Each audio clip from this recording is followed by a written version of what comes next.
कहानी एक अस्पताल के कमरे में खुलती है जहां करण लूथरा की पत्नी निधि आत्महत्या की कोशिश के बाद बेहोश पड़ी है। परिवार में तनाव चरम पर है क्योंकि हर कोई इस स्थिति से जूझ रहा है। प्रीता, करण की पूर्व पत्नी, अस्पताल पहुंचती है और उसे करण की मां रक्की और बुआ करीना की दुश्मनी का सामना करना पड़ता है। उनका मानना है कि प्रीता ही निधि की हालत के लिए जिम्मेदार है।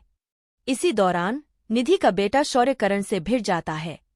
उसे शक होता है कि उसके पिता की भूमिका उसकी मां के इस कदम के पीछे हो सकती है।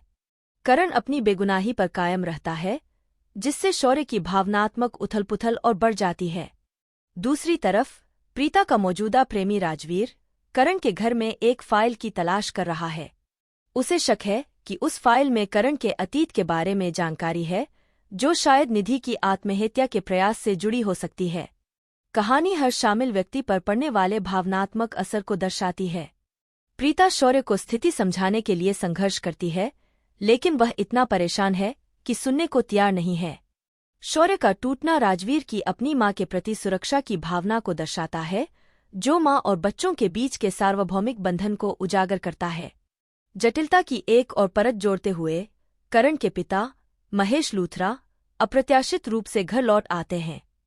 फाइल ढूंढते हुए पकड़ा गया राजवीर उसे छिपाने में कामयाब हो जाता है और प्रीता द्वारा बुलाए जाने पर अस्पताल के लिए निकल जाता है। अस्पताल में प्रीता राजवीर को बताती है कि शौर्य अपनी मां को लेकर परेशान है। वह राजवीर से शौर्य से बात करने का अनुरोध करती है, उम्मीद करती है कि उनकी समान उम्र इस खाई को पाटेगी और दिलासा देगी। करण के प्रति अभी भी गुस्से से भरा राजवीर पहले तो मना कर देता है, लेकिन आखिरकार प्रीता की मदद करने के लिए सहमत हो जाता है।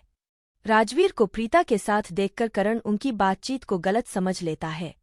उसका मानना है कि राजवीर प्रीता के लिए वहां है, जो करण और प्रीता के बीच छिपी हुई असुरक्षाओं को उजागर करता है। कहानी राजवीर द्वारा रोते हुए शौर्य को दिलासा देने की मार्मिक दृश्य के साथ खत्म होती है। उनकी जटिल पारिवारिक स्थितियों के बावजूद राजवीर की सहानुभूति चमकती है, जो भावनात्मक उथल-पुथल के बीच आशा की एक किरण प्रदान करती है।